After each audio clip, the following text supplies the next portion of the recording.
Hello, and thank you for joining us on the Capitol Report on NTD television. I'm Steve Lance. Here's a look at some of the stories we've been covering for you today. President Biden slaps heavy sanctions on Russia after he officially acknowledges Putin's actions as an invasion with a plan to attack Ukraine. Escalation is expected to grow in the days ahead. We bring you the latest from Washington, D.C. More and more Americans are expressing concern over the rising costs of living. President Biden wants to revive his Build Back Better spending bill. But what effect might this have on the overall economy? Congressman David Kustoff is here to discuss. Critical race theory is making its way into higher education. A new report shows that almost all of the nation's top medical schools are making CRT training mandatory. The White House now acknowledges that Russian troops are invading Ukraine and that Putin plans to attack. President Biden hit Russia with heavy sanctions today and says more will come if Putin goes any further. NTD's Melina Wisecup has the latest on the White House response.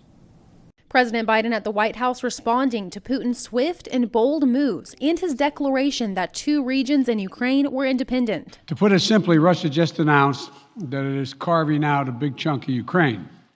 Who in the Lord's name does Putin think gives him the right to declare new so-called countries?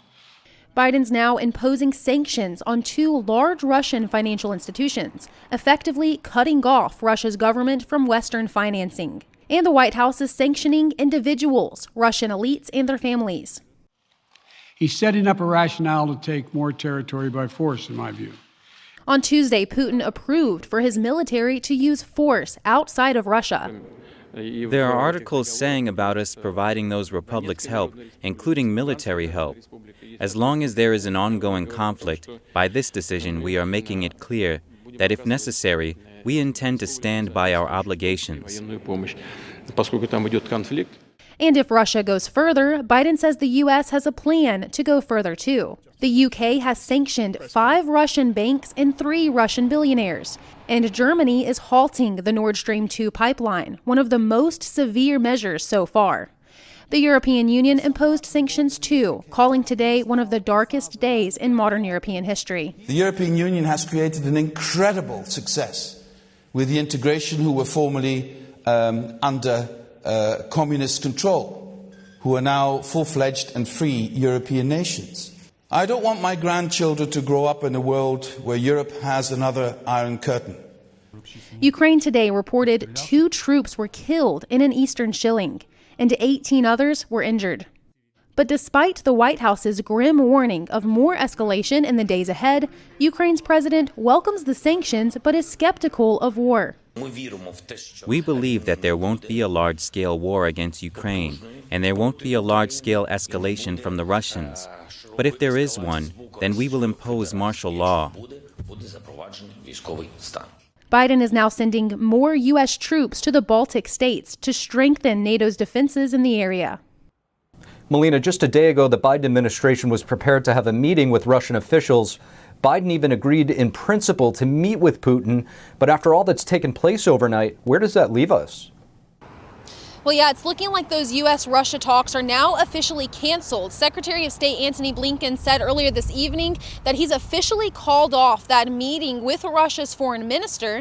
But President Biden earlier today said that he hopes that serious diplomacy is still an option on the table. But with the White House's latest assessment of Russia's escalating invasion, it's looking like those talks of diplomacy are now coming to a close. Steve, back to you. Economists are warning that the Ukraine-Russia crisis could push inflation to 10% if the conflict escalates further, the highest since October 1981. And economists at J.P. Morgan predict the Federal Reserve is likely to raise interest rates 9 times consecutively. And the U.S. stock market has had a rough week with inflation lingering and continuing to rise. Many experts and government officials have been trying to make sense of it all. We're happy to have our next guest to give us some perspective, Tennessee Congressman David Kustoff. Congressman David Kustoff, thank you so much for joining us on the Capitol Report. Thank you for having me. I appreciate being with you. Now, Congressman, President Biden's Build Back Better bill has been rejected by Congress, but he's back on the campaign trail, if you will, pushing the bill. What would this bill do to the economy with the inflation that we're already seeing?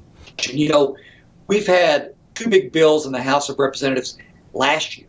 The American Rescue Plan, $1.9 trillion. The infrastructure bill, $1.2 trillion. It could be more than that. Build Back Better, that I voted against all three of those bills, $1.75 trillion. That's a lot of trillions. And we know that inflation, we've seen these numbers, it's the highest inflation numbers that we've seen in 40 years.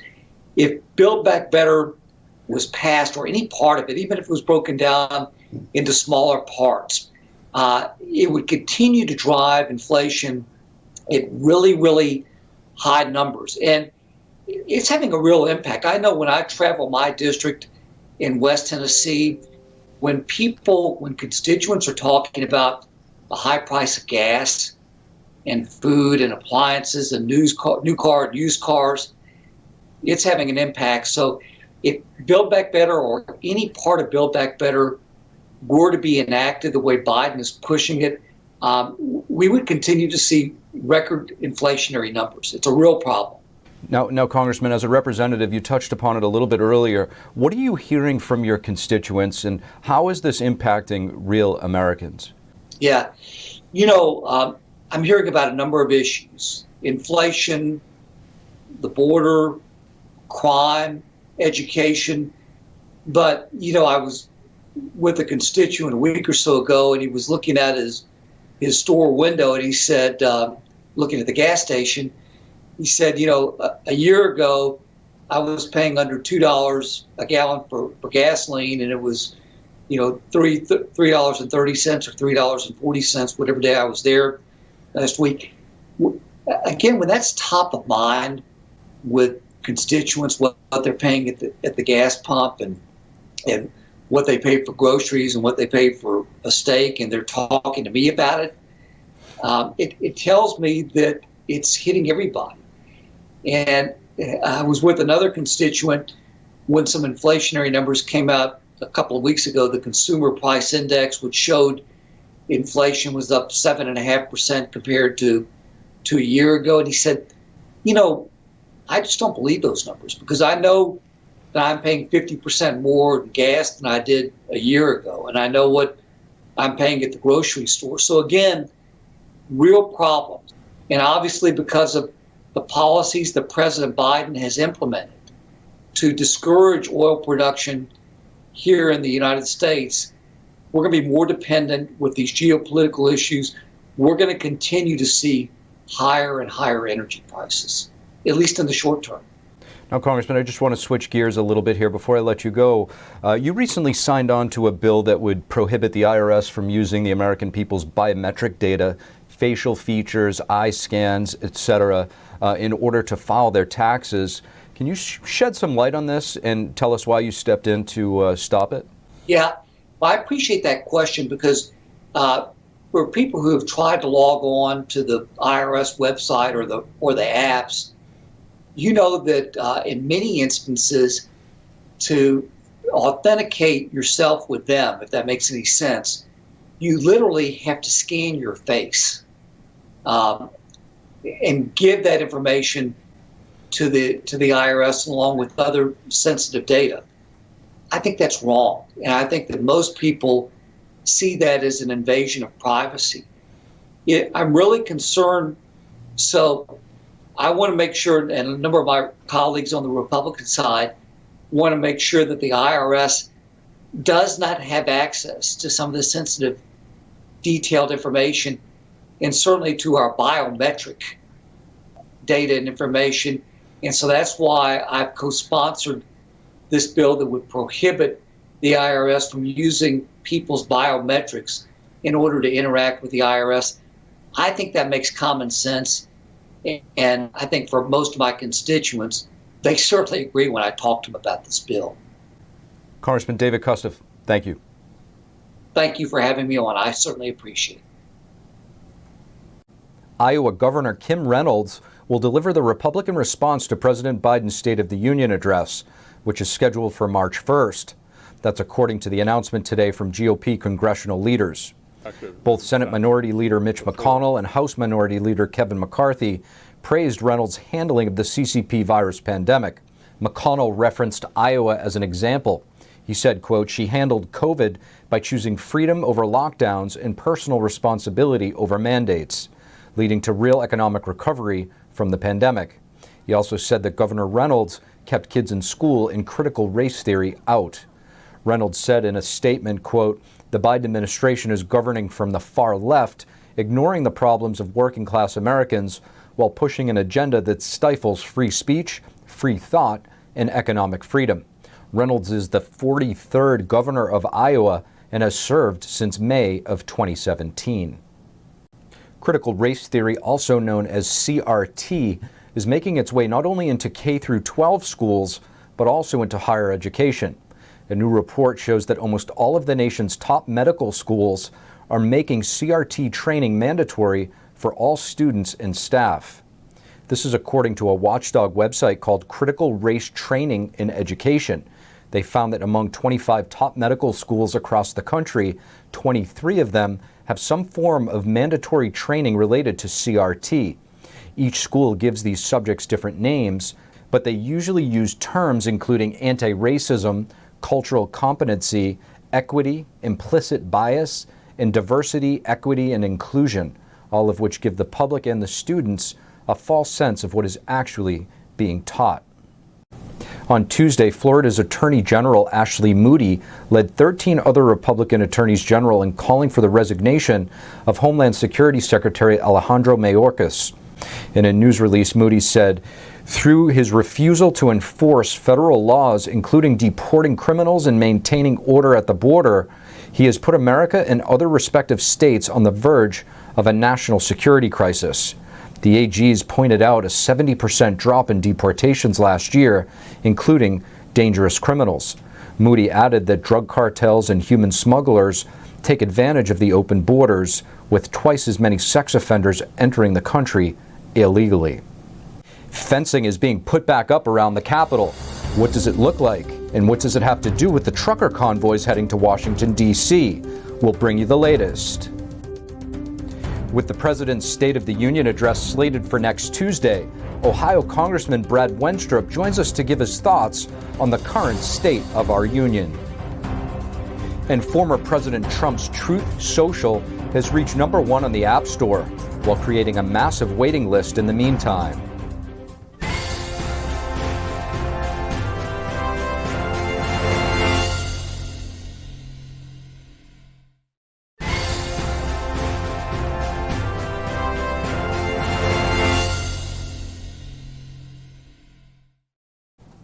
Hello and welcome back to NTD's Capitol Report. Security officials are reinstalling fencing around the Capitol. This as 2 trucker convoys are heading for Washington. NTD's Iris Tao brings us the latest. A 7-foot fence will be reinstalled right behind me around the Capitol. This as police say they are aware of trucker convoys coming to Washington around the same time as the State of the Union address slated for next week. The fence is the same barrier that surrounded the Capitol for months after January 6 last year. It wasn't removed until July, and in September, it was temporarily reinstalled for a Justice for January 6 rally. Now it's coming back as truckers are heading here. But we want our rights, the cheaper fuel, better existence for our people in this country, more respect for the transportation industry and the guys that are pounding their butt up and down the road every night while people are home sleeping, delivering those goods. The Capitol Police said in a statement that they are working closely with the Secret Service to plan for Biden's upcoming speech. They say it's to facilitate lawful demonstrations of free speech. But Bob Bullis, the organizer of one of the trucker convoys heading to Washington this week, says the fencing has no point. They precipitated and created the problem. But the stupidity that I'm seeing, the idiotic idiots think we're going to drive a tractor trailer into the Capitol and go visit Pelosi. Meanwhile, Maureen Steele, an organizer for a different convoy, the People's Convoy, tells us this. First, we don't know anyone in the Freedom Convoy. The gentleman, Bob Bullis, we have never spoken to him. We don't know who he is, and he has no affiliation with the People's Convoy. And I just wanted to make that clear. certain he's a patriot as well, but we're just a completely different entity. The People's Convoy is set to start on Wednesday in Southern California. They hope to make it to Washington on March 5th, a few days after Biden's address. Reporting in Washington, D.C., Iris Tao, NTD News. With the State of the Union just a week away and the U.S. seemingly facing crisis after crisis, from the southern border to the supply chain and inflation, we thought we'd ask Ohio Congressman Brad Wenstrup what he thinks of the current state of our union. Congressman Brad Wenstrup, thank you so much for joining us on the Capitol Report. Thank you. Good pleasure to be with you today. Thanks for the opportunity to chat. Absolutely. Now, Congressman, President Biden will be addressing the country at his State of the Union speech next week. Typically, this is a time where the president outlines his accomplishments and what is yet to come. What do you think he'll be talking about next week? And from your opinion, what is the state of our union as we speak right now? Well, I think the state of our union is extremely divided, unfortunately, and I think that he won't talk about that. As he was sworn in, he wanted to say that he was going to unite the country, and I think he's done anything but.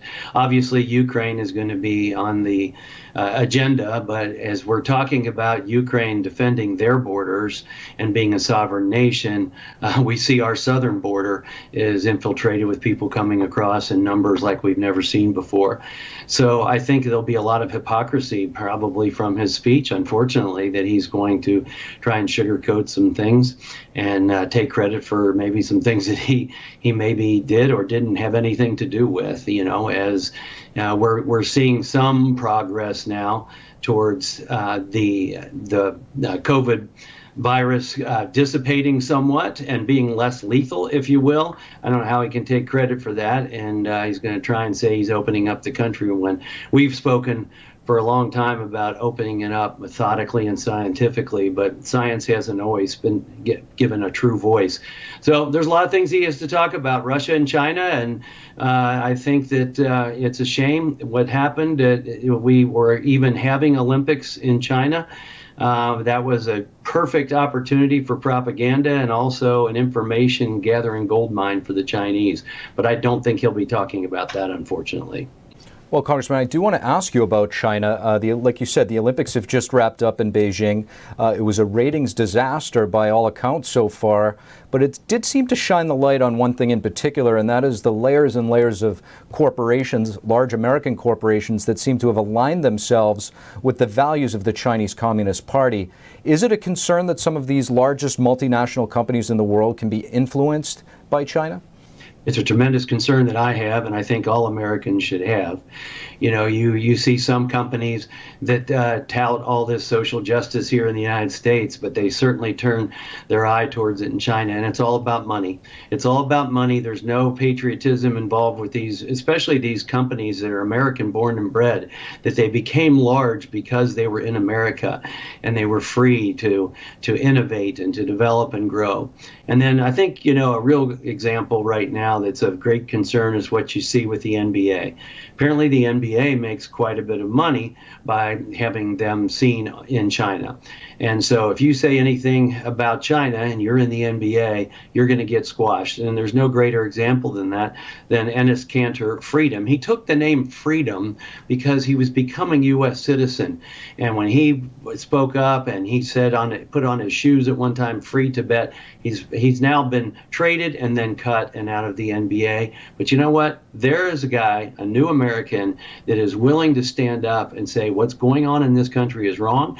And as the United States of America, which really has been an exceptional country on this planet, should not be aiding and abetting a country that does so many of the things that they do. It should have been called the genocide games and the propaganda that goes with them. I mean, this is a country that does forced sterilizations, forced abortions, has labor camps. The human rights violations go on and on. Now, Congressman, you've introduced some bipartisan legislation with your Democratic colleague Raja Krishnamoorthy, which highlights the Chinese investments in infrastructure in ports around the globe. Tell us why you think this is important.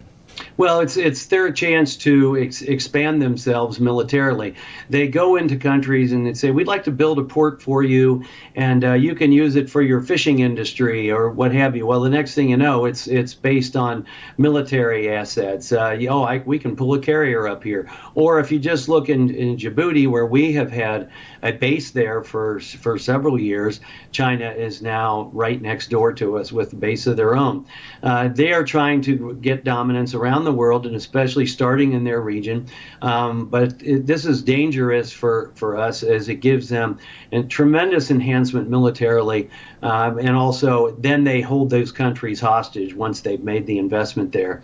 And that's something that they've been doing for some time. And we really haven't said much about it. Australia gets it because they're over in that neck of the woods, and they're trying to do everything they can to slow that type of breezing down. Their One Belt, One Road initiative of China is really to be one belt, one world that they dominate in.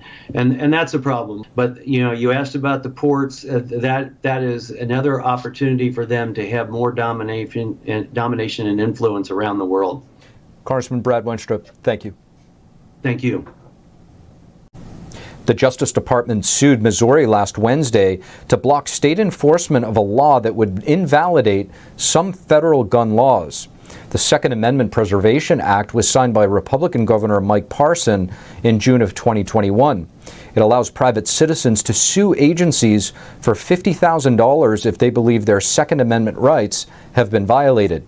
Last year, the governor's office said that the law would prohibit state and local officials from cooperating with federal officials attempting to enforce laws that could violate gun rights. According to the Justice Department, federal law enforcement agencies within Missouri report that enforcement of federal gun laws have become more difficult since the Missouri law went into effect. The Ohio State House on Monday passed a bill banning ballot harvesting, aiming to shore up election integrity. According to the bill, it would be a crime if someone turns in another person's mail-in ballot unless they're from the same household. Delivering 10 or more ballots to a post office would be a felony under this new measure. The Idaho State Senate will vote on this bill. Earlier this year, Georgia authorities announced that they were investigating reports of illegal ballot harvesting that took place in the 2020 election. And yesterday, former President Donald Trump launched his social media app, Truth Social. The app has reached #1 on the Apple's App Store. As of this afternoon, more than 1.5 billion people had viewed the app, and more than 450,000 were placed on a wait list when trying to sign up. Truth Social is currently only available on Apple devices. That's all we have for you on the Capitol Report this evening. Thank you for tuning in. From Washington, D.C., I'm Steve Lance, and we'll see you again tomorrow.